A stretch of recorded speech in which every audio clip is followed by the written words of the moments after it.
All right. Take this off here. Go live. All right. All right. Jerry, welcome to Founders Club. Thank you, and thank you for having me on your podcast. We're looking forward to this conversation. Yeah, I am as well, and I'm especially excited because I know you recently won some big awards. So congratulations on that. And it was the best international real estate single office in the world at the Yeah, National Property Awards. So congratulations, because that is a very prestigious award, and it's not easy to win. So congrats on that. And why don't we just start there with kind of what you did to win an award like that? sure. Well, the submission process is rather interesting. So when we make our submissions, it's a very thick booklet of everything that we do. In that booklet we show all our assets, all our advertising. We're very transparent with the submission in order to win the awards, and they judge accordingly. There's about 3,000 people that submit their awards to the International Property Awards globally.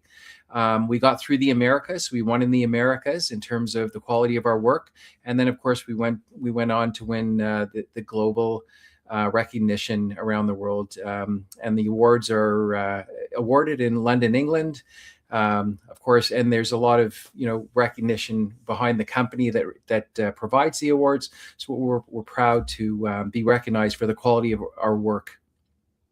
And when you say quality of your work, I want to dig into that a little deeper, because I think this episode is going to be really focused around how to break into the luxury Sure. space, how we can increase our price points, things like that in the real estate community. And obviously, that's something you've done really well. So why don't we just kind of start with, is there things that you can point to, or your philosophy on how you're doing business, that allowed you to really break into the luxury market, but not only that, really kind of excel at a high level? Yeah, so the interesting thing is it's really just an extra zero or an extra two zeros is the way I simplify it, because I had to go into it with that understanding. And then, we had to sort of identify what that clientele is all about. In other words, understand their psychology, understand who they are, where they're shopping, who they're friends with, who they can identify with, the world that they're currently living in terms of how is that defined in the world of luxury. So in other words, these people are having this similar experiences, they're staying at the same hotels, they may know people through a yacht club or a private golf and country club.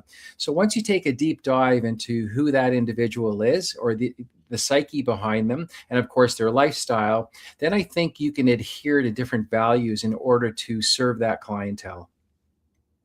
Love that. So you're almost tailoring, and I love that. And maybe let's start going a little bit more tactical now. Like if someone's an agent now and they want to break into the luxury market, is that something that, like, from your perspective, is work on increasing your production over time or your price point, or is that like a burn the boats and go all in and get to the high price listings? Well, I have to say, in my case, it was burn the boats, and I'll explain to you why. Because I was actually selling everything to everyone, and thought that if I had a real estate license, I could service just about anybody who had real estate needs. But then I realized that the value of my time started to increase, and I had to be very selective as to how I was going to diversify my business. And so I attended a seminar, and the guy said, listen, if you really want to excel in your selected field, then find your niche and then create that niche and build on that niche. And that's essentially what we did. So from the beginning, it was like, because we formed our own company and we were, sort of looking to other companies for some guidelines as to what we were going to look like, how we were going to be perceived in the marketplace. We then devised our own, and it's like being a kid in the candy store. And so you talk about burn the boats. We reinvented sort of the business platform on how we run, how selective we are in terms of what we showcase and how we showcase it to the marketplace. And that really elevated our brand as an organization, and then moved us forward to be an ongoing, company that people call and a trusted advisor in the marketplace. I love that. Yeah, I like the way that you're looking at it as it's just a different niche. Because one thing that we're always training our agents on and always talking about is you got to have a niche, right? That's how you really Right. win. Whether that's a farm that you dominate, That's right. or a luxury space that you dominate, or you're the go-to person for 1031 exchanges, whatever it is. Because once you have that niche, now you can really build your brand around it. You can create social media content around it. You can create print collateral around it, and it really all starts to tie together when you have that burn the boats mentality of like, I'm going to be the expert at this niche. Right. No, you're absolutely right. And it takes you got to be courageous to sort of jump in a certain direction. And I think that you've got to look at the vision, and the vision's got to extend for long term. Because I think if you're a short term thinker and you're not really thinking long term about your business, you're not really thinking like a business. And so when you turn it into a business, you can be more selective, you can be more strategic as to what you apply. And of course, be very, very fussy as to what you want to be perceived as to the marketplace. So design it around possibly your own personality. Make sure that you understand other luxury brands and what they've done to incorporate things into their philosophy. And then I think if you connect the two, you'll start expressing yourself accordingly in the marketplace, and so will your brand, and that'll help facilitate a market that you probably never thought of entering into, and it'll help you win time and time again. Yeah. Yeah, it's interesting you say that because I was just talking to a friend of mine that's in the real estate space. He's been an agent for probably 3 or 4 years now, and he does open houses every weekend. That's the way he likes to do it. He's really good at it. He's good at converting buyers off these open houses, and he just told me about 3 or 4 months ago. He's like, man, the last year, instead of doing open houses at 800,000 to $1 million houses, I started doing them at $3.5 to $5 million houses, and I'm getting basically the same results. I've Right. just really increased my income because, like you said, I'm just adding a zero, and he so to that point, it's the same activities, so we might as well go after the higher priced listings if we're going to do the same amount of work either way. Right. Um, so on that note, kind of like, what's some good strategies on how we can get started in moving to the luxury space? What Yeah, I advice think, would you well, give? first, and you got to believe in yourself. You have to have confidence, and secondly, you've got to decide if that's the direction that you want to take, and for the right reasons. So, in other words, it can't just all be about the money, because the money's Right. going to come if you have good intention. And that's very important. And if you have true intention to what you're doing, I believe in organic growth. So if you're doing something good and for the greater good, obviously it'll pay you back 100-fold. So really make sure that you understand what that art is in terms of the communication, in terms of what you're demonstrating to the marketplace, your knowledge skill set, not just about the micro market, but the macro market and what that entails. So whether that includes politics or a global understanding of economics, in order to hone in your skill set and to really have a proper conversation with your clients. I like that. So it's identify this is the niche that you want to pursue, kind of learn that market, like you said, and then what else? I mean, is it because I think a lot of people get intimidated just by those higher price points because maybe they have imposter syndrome or whatever it is. And what's your advice to those people? Yeah, well, so, listen, it's not about competing with your clients. It's not about being an imposter. Understand one thing and one thing only. If you're going to do it and do it well, you're essentially serving. And you have to understand how to serve at a higher level. And what is that? What is the definition of being well served? Well, if you really want the definition, go stay in a Ritz-Carlton or a Four Seasons hotel and understand what service is all about. Or go to a place that's really, focused on similar clients to who you're serving and your client base, and understand how they're talking to people, how they're communicating, how they're delivering their message according to their brand. and a lot of that will rub onto you. Are they speaking properly? Are they saying the right words? All of these things. What's the tonality? What's the feeling? Do you feel a level of comfort when you're talking to these people because of their knowledge? Once you Mm. start to understand that, you'll be able to associate. And association is extremely important. So you don't necessarily have to live in their world. You don't have to compete with them. You may not be able to afford what they can afford, but certainly they value people who like to work hard and who have knowledge and who can get things done and who are addressing their concerns because they're short on time, and they want somebody who's a real winner and who can deliver on that message. And I think if you're consistent, congruent with how you deliver that message, you're going to stay on track and you'll build on that messaging for future. Yeah, no, I think that's great advice. And I love what you said about the Ritz Carlton. Yeah. That's something early on that we studied when we were building our business. And they actually have a really great book. I believe it's called The Gold Standard, Yes, I've read it a which few is the times. Ritz Carlton service That's philosophy. right. And like, if you just read that book, like, you'll get so many good ideas on how they service these extremely Absolutely. wealthy clients and keep them happy and things like that.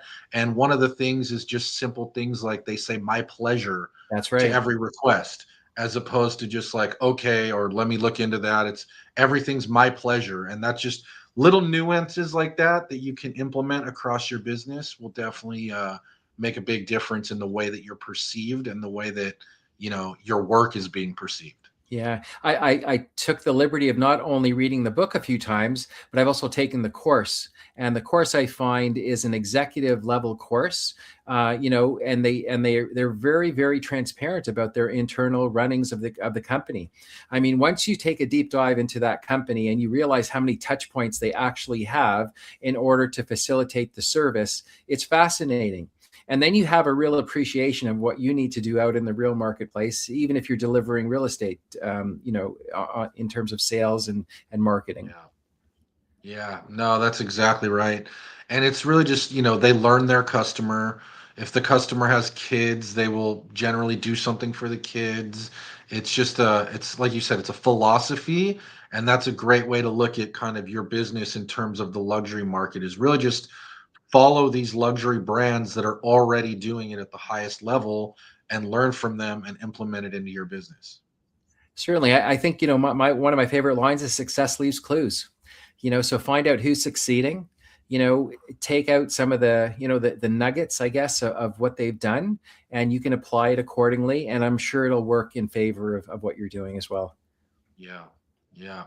And what is your philosophy on faking it till you make it in terms of Yeah, the I luxury? used to I used to use that line quite often at the very beginning, and one of my colleagues years ago still calls me up and he says, "Jerry, do you remember fake it until you make it?" And it's an interesting line. Now that I think back at it, I mean, part of it is your mindset and understanding where you want to go. And the reason you may fake it until you make it is because you're not really where you want to be at that moment in time. And so that's who you truly want to be. And so you're trying to hold yourself up to a higher standard. So it's not a negative connotation. You're sort of envisioning yourself into the future as to where you want to be and how you want to be perceived, to anybody, whether that be personally or through your business. But when you're first starting out, you're still learning, and there's no real book that gives you an instruction manual on what to do and how to do things. So you've got to be always searching, always willing to improve, and I always say you've got to reinvent yourself constantly. Whether that be through your eating habits or your exercise habits or your mental habits or maybe your religious habits or just you reinventing your business altogether, Mhm. because that reinvention is what creates clarity out into the marketplace. So you're keeping in trend. And then, of course, the marketplace continues to pay attention to who you are and what you're doing. Yeah. Yeah, I love that. Um, I love that. And then let's talk a little tactically now for a minute for those of us that want to increase our price points, get into that luxury space. What advice do you have around meeting the right types of people that own these properties? And how do we get in front of them? How are we marketing to them? Right. So, I think it's by association is probably the best way. If you want to become a member at a golf and country club, do that. Spend the extra. Get to know who they are, because those are the people that can afford to be in those places. And Yeah. or go fine dine at a fine restaurant, or just to go into certain clubs where there's other business leaders that you can associate with. Get to find some better friends, who are already there, and Yeah. and look up to them and look forward to them and be respectful to what they've done, in their path. I was so fortunate that I had some really good people, along my path, some really successful people, some of the wealthiest Canadians in Canada, and of course they all had great businesses, and so. I always said, so why not me? Why can't I get there? Look at them. What have they done in order to set the standard for their organization, whatever they may be doing? And that was a question that I would ask myself all the time until we got to a certain point. And of course, you can't sit on complacency. You can't sit on your laurels, because that's just business. And when you become so efficient, proficient, and respected in an industry, the market comes to you. They gravitate towards you. They like what you're doing, as long as everything's done properly, legally, and then of course your messaging is quite true to who you are. Yeah, I like that. I like getting around where they're already hanging out. Yes, To your point, a golf club or a wine club, or even like, the Chamber of Commerce. You're going to meet a lot right. of business owners. There's lots of places where you can kind of insert yourself to get around these higher level people, to start building, connecting, building those Yeah, relationships. building Because your I do think network. it really starts with just building the relationship and then turning that into business down the road. And funny enough, another guy I used to know, um, he didn't have the money to join the country club, but he would go and he would play a round of golf on Fridays, or even just go to the driving range in the morning. And then Right. he would go to the little restaurant afterwards and just work there all day and try to meet as many people as he could. And he was able to get a lot of business and a lot of connections just by going to the golf uh, restaurant Right. area and having lunch there and hanging out and working for a few hours, and then he was able to meet all the regulars, and that's kind of how he started to build a nice luxury business for himself. Yeah, and I think what you have to do, you have to think twice. So, all these people also started, in a small way, and they built things up, unless they inherited, or unless they, somehow got very lucky and they fast tracked their career, whatever they may be. But everybody started with, a bodacious dream about what that looked like, where their vision was going down the road. And we're all human, I say. So it's, don't think that you can't approach certain people because of who they are. Sometimes, you'd be surprised is if you approach them in a very well mannered way, you'd be surprised at how they react, because they can appreciate that. They can see your energy. They can understand your spirit. And, people can read into other people. So if you're apprehensive, or if you're not showing, the right skill set, if you're not highly desired, people can see winners versus losers. They can sense it. So, make sure that you're an eternal optimist, so to speak, and that you appreciate every day, because every day is a gift and life is a gift in itself. And I think if you frame things that way, then you were placed on this earth for a certain amount of time. If you find your mission and you've got a passion about it, then continue on that path and just become really good at what you're doing, and things will take off. It'll just happen, because the world has a funny way of giving back to you if that's the track that you want to take. Yeah, no, I love that. I think that's really good. And then on that note, kind of like, we coach a lot of agents, and one thing I hear a lot of people say when they want to go to the next level in price point and service and all of that, they say, "Well, I don't have the track record. Like, how are they going to trust me, or how do I build credibility without a track record?" How would you address that? Yeah, you know what? That's a dilemma. And sometimes that has to do with confidence, and sometimes that has to do with your association.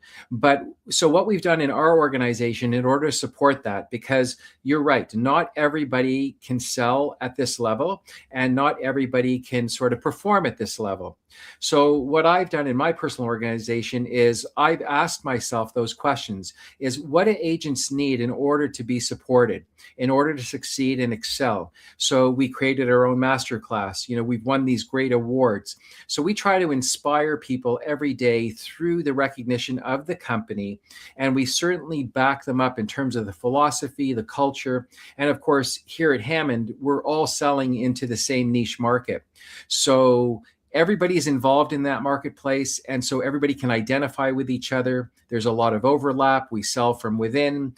We know of the same people that are obviously selling and buying in our marketplace, in the different neighborhoods, simply by association or names that we happen to know in the industry. So it's a consistent and congruent force forward. So our company specializes in luxury. Our homes typically start at about 3 million. We currently go up to about $25 million in price point.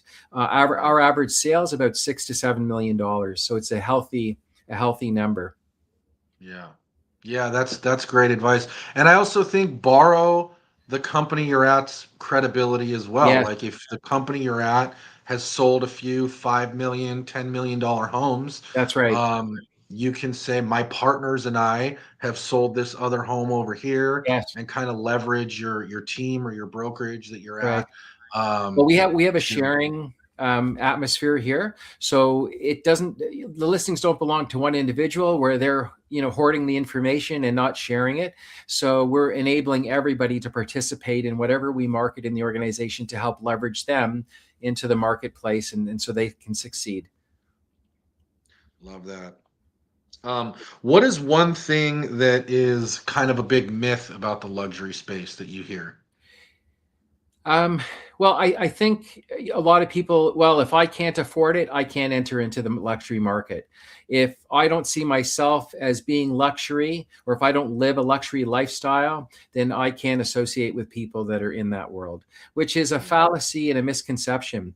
I mean, there's plenty of stories where the guys on, golfing, in a golf game, and the caddy is just an 18-year-old kid, and he's telling him his story, and the kid's so enamored, and now he becomes best friends, and he likes the kid's attitude, and all of a sudden that kid turns his life around and excels. So we have to look up to these people if they're part of our role models in life, and we meet them along our, if we're so fortunate to meet them on our journey. And if you ask questions, a lot of them are willing to share that information, because I find when you're a leader, you become humbled, and you understand that you're serving people, and you have a responsibility to others. You can't be this aloof person. You can't be you can't be standoffish with people, and you're certainly not always the smartest person, because the truth of the matter is a lot of these really successful people have great people behind them, and they're sort of fueling things forward. In fact, a lot of them find people that are much smarter than they are in order to help them excel. So that's another way to sort of say, hey, listen, we're all on the same level playing field. But if you're willing to change your game a little bit, understand what that entails, then of course you'll succeed. And just Yeah. find out what those attributes are, because it's those attributes that you can identify, that it can become who you are as an individual, that'll open up doors that you never thought possible. Yeah, no, I totally agree with that. And funny story, I just had a friend of mine just bought a yacht or a really big boat. I don't know where the line is on where it becomes a boat Well, a versus a yachtsman yacht. doesn't call his yacht a yacht. They call it a big boat, actually. They call it a boat. Because if you're Yeah. in the yacht world, they actually call it a boat. If you call it a yacht, you're not a real yachts person. All right. Well, that's good Yeah, advice. So a friend of mine just bought a big boat, right. and the salesman was like a 24, 25-year-old guy. Like, no chance that guy owns a really big boat. But he was just a really cool guy. He was really passionate about the yachts. He knew everything about it. He did a great job answering all the questions, and he made the sale. And I think that's how we need to look at it is you don't Sure. necessarily, to your point, have to compete with your clients, be on that same level, but you need to have the knowledge to where you can answer their questions, and you need to have the personality where you can build rapport and kind of get them to like you and trust you, and then you can still sell as much of a high price property as you want. It's all about time. It's Yep. all about saving somebody time. If you don't Hmm. provide enough information to help them save their time, because there's really everybody's short on time at that level because they're working at such high speed, then there's a disconnect. You have to apply your knowledge in a very quick way and be very knowledgeable, of course, to make sure that you help them reduce their time to make the decisions to move forward.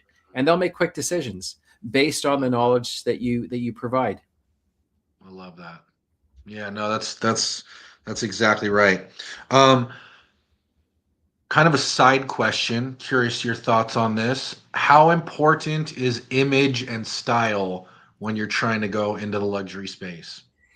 Well, I'd have to say that driving the right vehicle makes a difference, and it doesn't have to be a Bentley or a Rolls Royce. I think people are a little more humble today, but driving a good vehicle that's trustworthy and that has a brand associated with it, creates sort of the association with who you are. In terms of your personal appearance, being clean cut, I'd have to say really helps. Um, you know, go buy or go get a suit that's tailored, and all of a sudden you're going to look like a different person. So it's good to wear tailored material. Spend a little bit more money on finer garments because you'll feel better. And the brands that you buy into, whatever those brands might be, also spent a lot of time and effort to create a better quality brand. I mean, Yeah. and that's the association. So you have to visualize yourself and also associate yourself with certain things that are just better quality, better in service, and that'll automatically, or that'll rub off on you as a human being, as of course a business person, and then you can feel that association and be confident about what you're doing, whatever it may be. Yeah. Yeah, I totally agree. The same way that those luxury brands elevate status and have higher perceived value when you associate with those brands and model your own real estate branding after those brands, Yes. then you can have that perceived elevated level of brand service support as well. Exactly. We started off the conversation today, if you recall, by suggesting that we have to understand the psychology behind what luxury is and what that really Mhm. means. And so, by association, by truly understanding, by even taking a deep dive into whatever those brands might look like, that's your knowledge. That's the knowledge and the insight that you're going to gain in order to support your confidence into that marketplace. Yeah, totally agree. Um, and so, what kind of questions or different requests are you seeing in the luxury market versus the traditional market? Well, I think you have to come prepared. I had a really good, I guess you want to call him a mentor, but he's my late father-in-law, but he was a great person, and built one of the largest development companies in Canada. But nevertheless, he always said to me, don't go unprepared. So I told him one day that I was going to meet with somebody that he happened to know, and he says, okay, hold on a second here. We're going to educate you. So when you go and meet him, because this person was really short on time, one door was his entrance door to his boardroom. The back door was his entrance to his personal office. And if he didn't feel like you were providing him with the information that he needed within the time that you were there, he went out the back door. So that was a good lesson for me early in my career. So Yeah. I brought him the presentation that I was going to present, and so the question that I was asked, and it was a hard question because I really thought, I hit the nail on the head, and that it was going to be the perfect presentation. He says to me, "You think that's good enough?" And then I second guessed myself, and I realized that it was good, what I thought was good, but was it good enough to present to this individual? Mm. And so I had to redesign everything, and I came up with a better methodology. So when I did show up, everything was presented properly. Because what I didn't realize at the time, and you probably don't always realize this when you're young, is that you can go in and have a conversation with somebody. You can create a connection. You can create like and trust. But what I've realized is you have to put forward what you're all about. So some of the work that you provide and some of your solutions and some of the quality has to be displayed and demonstrated to them. And that's what really makes the difference, because Mhm. we're all in the real estate business, and we show up with a business card. And yes, you may make some connections with people that like and trust you just through association or friendships, but at the end of the day, they look at your credibility. So what does credibility look like? It looks like, the quality of your work has to stand out. There has to be some history to what you're doing, but you have to talk and communicate as if you are who you are, and there's no disconnect. That's a very important quality. So when I finally met with this person, we didn't end up buying a parcel of land that they were interested in, but the presentation was really done well, and we covered all our bases, and we made sure that none of the information that we were providing was missing. So I walked out of there thinking, you know what, that took me to a new level. Now I got to understand what this person, and this gentleman was one of the wealthiest men in Canada, large, a land baron. And so I had to make sure that I stood up to the expectations of their time, because time was Mhm. important, and that I was Mhm. valued, and that the information that I was providing was going to educate him to make a decision. Yeah, no, I love that. I think a couple of the big takeaways from this episode for me are: number one, you got to know your stuff. Number two, you got to show up prepared. And number three, and I think this might be the most important, is you've got to be able to save them time. Because I Absolutely. think that at that high level, time is money. They're movers and shakers. They want it. They want it now. And if you can save them time and have the value and know your stuff, I think that's the winning recipe. It is. I think along everybody's path, you have to find these things out. Like, you have to fail. You've got to make mistakes, because unless you make those mistakes or you fail, you can't adjust. And you have to be able to take objective criticism and make sure that whoever's criticizing you is actually somebody worthy of criticizing you. So, in other words, if you're looking for advice and you want to talk to people, make sure that they're walking their talk. Don't get advice from people that are just really, not really demonstrating where you want to go and what you want to be. That's a very Yeah. important point. So, always search for the people that can give you, the right information. They'll provide the right information, and those are the ones that you should listen to. Everybody Yeah. else just makes up stories, and you've got to be able to find the key drivers to some of these people, and they'll provide you with the information needed in order for you to succeed. And those are the golden nuggets. Yep. Yep. Totally agree. In fact, I had a mentor of mine about 5 years ago wanted to climb Mount Kilimanjaro, Wow. and he gave the example of everyone I told that I was going to climb Mount Kilimanjaro told me I was crazy, told me it's impossible, told me it's Right. never going to work. And then I called a Sherpa that had done it 5,000 times. And Wow. he said, "Yep, no problem. When do you want to go? Here's how we're going to do it. Here's the trail we're going to take. Here's where to step. Here's where not to step. Here's what to bring. Here's what not to bring." And he just made the point of, like, to your point now, is if you talk to the right person, you're going to get the fast track. Exactly.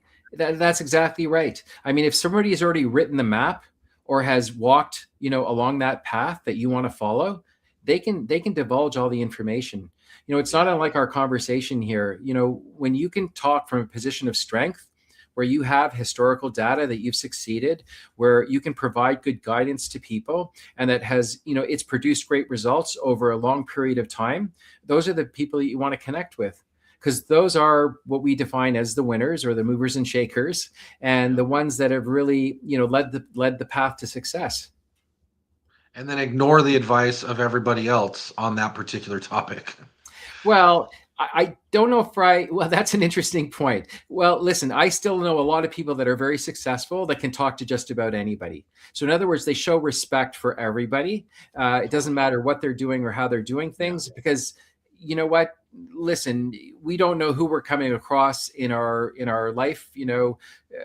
There might be hidden treasures hidden in that individual, and you don't necessarily Totally. know how they got to where they got based on their life story. It might be a tragic story, it might be a story of of something that Yeah. really took them off track. But as human beings, as an individual, they might have something to offer you. You never know who that's coming from. Yeah, no, I back that 100%. I think I was more saying it like, don't go ask the if you're trying to break into luxury real estate, Right. don't talk to the guy or gal in the office that's been in the business for 10 years but only sells, small condos That's right. in this one No, neighborhood. that's 'Cause- exactly right. Yeah, that's yeah, exactly right. Yeah, source out the people that are really, delivering on their messaging. They are who they are. They're not just telling you a story. They're not. You know what I find? Find the ones that want to inspire you. Don't find the ones that want to discourage you, because it's yeah, the ones who want to inspire you are the ones that are actually living and breathing it. The ones that want to not inspire you are the ones that are saying it's not possible because it wasn't possible for them, possibly. And that's you want to stay on the side of optimism versus pessimism. love it. Yeah.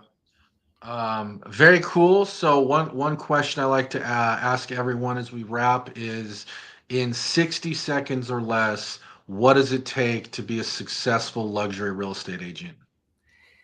Stay focused. Be true to who you are. Be very thoughtful and trustworthy as to what you're delivering, and create relationships and friends along the way that will engage with you and really talk about you. They become your best advocates. They'll become your biggest cheerleaders, and you can't put a price on that. You can't put a price on marketing, because that's real people telling other people of who you are as an individual. So don't ever lose that trueness between who you are and the truthful reason about why you're doing what you're doing.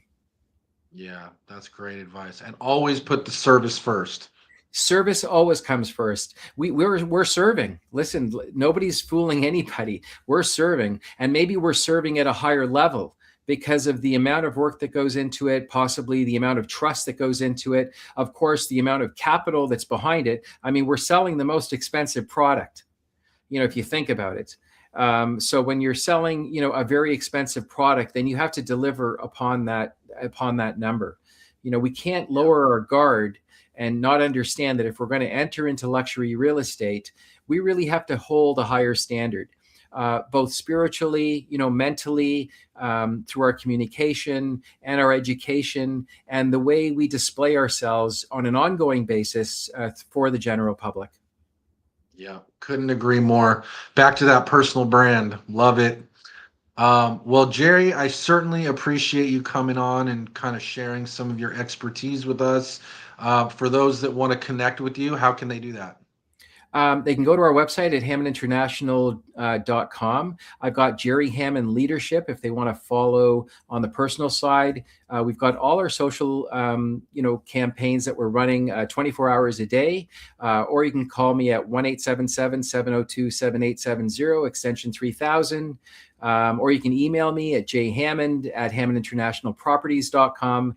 And I'd love for people to reach out, love for people to, hear our story.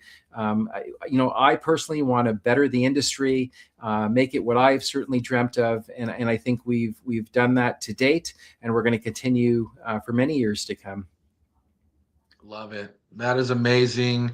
And once again, thank you and congrats on all your success in the luxury space. This has been a very insightful conversation about how we can all level our game up in the real estate space. And as always, guys, check out the links in the description. And if you like money and you like real estate, hit that subscribe button because this is the show for you. We'll see you on the next one. Thanks, Jerry. Thank you so much.